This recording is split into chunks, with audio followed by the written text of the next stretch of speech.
I woke up that morning going to work as I usually do, and once I got there, we were in the break room, me and another coworker, and I told him, I said, man, I think I'm having a stroke, because I was feeling what I've never felt, something I never felt before. He actually called. Well, he said, I'm coming home.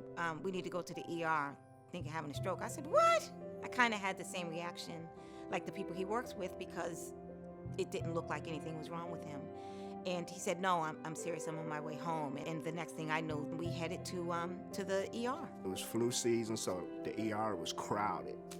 I sat there for about 4 hours, and I'm getting frustrated.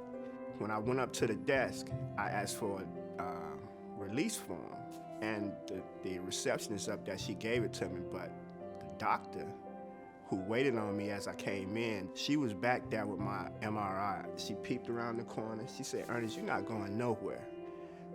So I told her, I said, well, I can just go to my doctor in the morning. She was like, no, you're not going anywhere. And she showed me the x-rays, and it was a little dot on my right side. And she said, we don't know what that is. They called it a mass.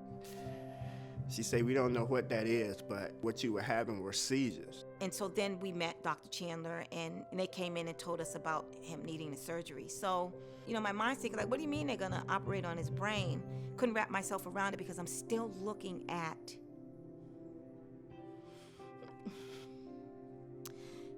this man who, he's just healthy. The surgery took 8 hours. When I woke up after the surgery, I looked and I saw Dre, and I said, oh, I'm not dead.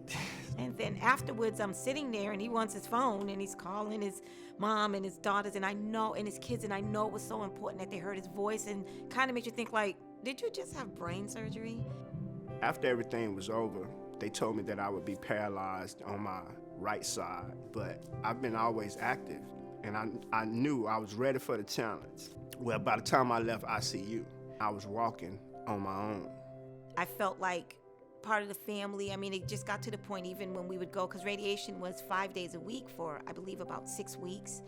If some number was elevated as far as whatever, Dr. Jonas communicated that to Dr. Schweibold, who communicated that to Dr. Chandler. So I just always felt like there was like just hands that were all gripped together to, everyone was just in it together.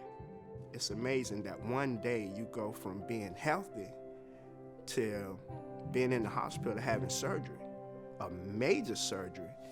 And, it's just a lot to be thankful for.